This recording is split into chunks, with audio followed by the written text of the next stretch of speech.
नमस्कार दोस्तों, मैं करुणानिधि यादव आपको सुनाने जा रहा हूं एक मोटिवेशनल स्टोरी। दो पत्थरों की ज्ञानवर्धक कहानी। एक बार एक प्रदेश में एक मूर्तिकार रहता था। वह मूर्तिकार पत्थरों से बहुत ही सुंदर मूर्तियां बनाया करता था।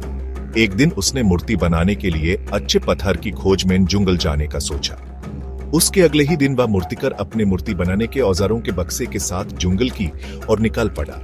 जब वह जंगल के मध्य भाग में पहुंचा तो उसने एक पेड़ के नीचे एक बड़े सुंदर पत्थर को देखा। मूर्तिकार को वह पत्थर मूर्ति बनाने के लिए सही लगा। उसके बाद मूर्तिकार ने अपने औजारों को बक्से से निकाल लिया और उसने उस पत्थर के ऊपर औजारों से ठोक ठोक कर मूर्ति बनाना शुरू किया। जैसे ही मूर्तिकार ने उस पत्थर पर ठोकना शुरू किया, वह पत्थर जोर जोर से चिल्लाने लगा और वह बुलाने लगा, ठोकना बंद करो, मुझे बहुत ही दर्द हो रहा है।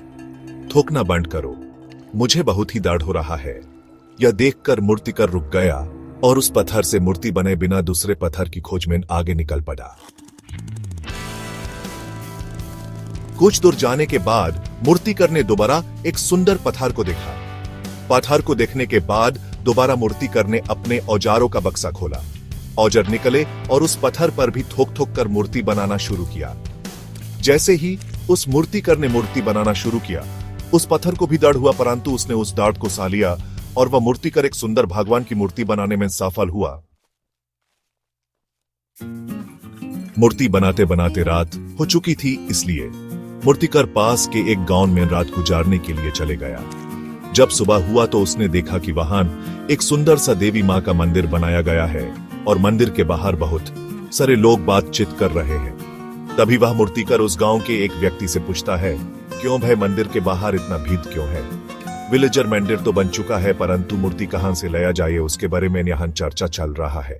तभी मूर्तिकार उस गांव के सरपंच से मिलता है और बताता है कि उसने पिछले ही दिन एक देवी मां का सुंदर सा मूर्ति बनाया है और अगर गांव वाले चाहे तो उस देवी मां की मूर्ति को अपने मंदिर में स्थापित कर सकते हैं।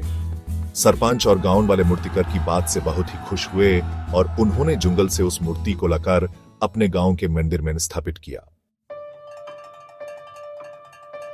सभी लोग बहुत खुश थे, परंतु उसी समय सरपंच के मन में एक सवाल उत्पन्न होता है कि नारियल फोड़ने के लिए भी एक पत्थर की आवश्यकता है।